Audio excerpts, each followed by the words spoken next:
penjajahan kolonial Belanda. Perjuangan melawan pemerintah kolonial Belanda juga terjadi di Maluku. Pertama, perlawanan Pattimura. Perjuangan rakyat Maluku berada di bawah pimpinan Pattimura. Adapun latar belakang perjuangan rakyat Maluku antara lain: 1. Pemerintah kolonial memberlakukan kembali penyerahan wajib dan kerja wajib. 2. Pemerintah kolonial menurunkan tarif hasil bumi yang wajib diserahkan, sedangkan pembayarannya tersendat-sendat. 3. Pemerintah kolonial memberlakukan uang kertas, sedangkan rakyat Maluku telah terbiasa dengan uang. 4. Pemerintah kolonial menggerakkan pemuda Maluku untuk menjadi prajurit Belanda. Perlawanan terhadap pemerintah kolonial Belanda diawali dengan tindakan Kapitan Pattimura yang mengajukan daftar keluhan kepada Residen Vandenberg. Daftar keluhan tersebut berisi tindakan semena-mena pemerintah kolonial Belanda yang menyengsarakan rakyat.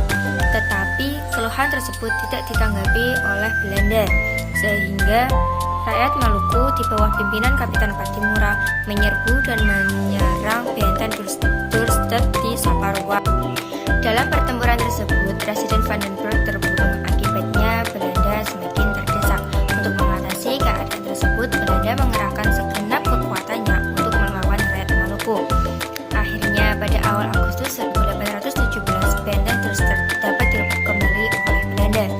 Namun perlawanan rakyat Maluku tetap berlanjut dengan cara bergerilya. Perlawanan rakyat Maluku berakhir dengan menyerahnya Kapitan Pattimura dengan teman-temannya kepada Residen Liman Pister. Kapitan Pattimura dan teman-temannya diadili di Ambon pada tanggal 16 Desember 1817, dihukum mati di depan benteng New Victoria. Mereka gugur sebagai pahlawan dalam membela rakyat yang tertipu. Yang kedua, Perang Padri. Perang Padri terjadi pada tahun 1821 sampai 1837 di Minangkabau, Sumatera Barat. Terjadinya perang bermula dari adanya pertentangan antara Padri dan kaum adat dalam masalah praktik keagamaan. Pertentangan tersebut dimanfaatkan sebagai pintu masuk bagi Belanda untuk campur tangan dalam urusan Minangkabau.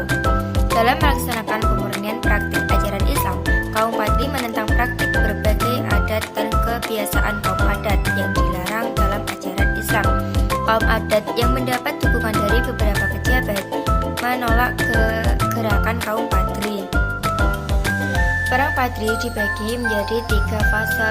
Yang pertama, fase pertama terjadi pada tahun 1821 sampai 1825. Pada fase ini, kaum Padri menyerang pos-pos dan penjagatan terhadap patroli-patroli Belanda. Fase kedua terjadi pada tahun 1825 sampai 1830. Pada fase ini ditandatangani Perjanjian Padang pada tanggal 15 November 1825 sebagai berikut isi Perjanjian Padang.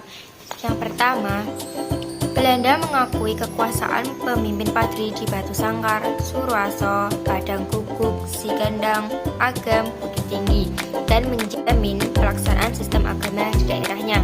Yang kedua, kedua belah pihak tidak akan saling menyerang. Ketiga, kedua belah pihak akan melindungi para pedagang dan orang-orang yang sedang melakukan perjalanan. Yang keempat, secara bertahap Belanda akan melarang praktik adu ayam. Pada fase yang ketiga terjadi pada tahun 1830 sampai 1837 atau 1838. Pada fase ini, sebagai upaya gencatan senjata, pemerintah kolonial Belanda mengeluarkan plakat panjang. Plakat panjang adalah pernyataan atau janji yang isinya tidak akan ada lagi peperangan antara Belanda dan kaum Padri. 3. Perang Diponegoro pada tahun 1825 sampai 1830. Sebab umum terjadinya perang Diponegoro adalah sebagai berikut. Yang pertama, rakyat dibelit berbagai bentuk pajak dan pungutan.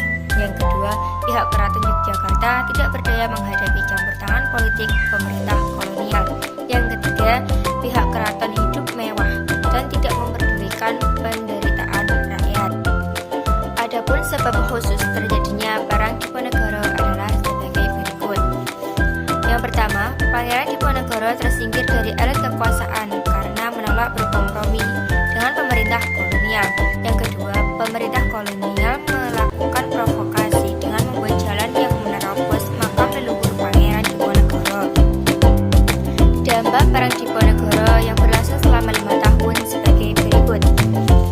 saat di wilayah Yogyakarta dan Surakarta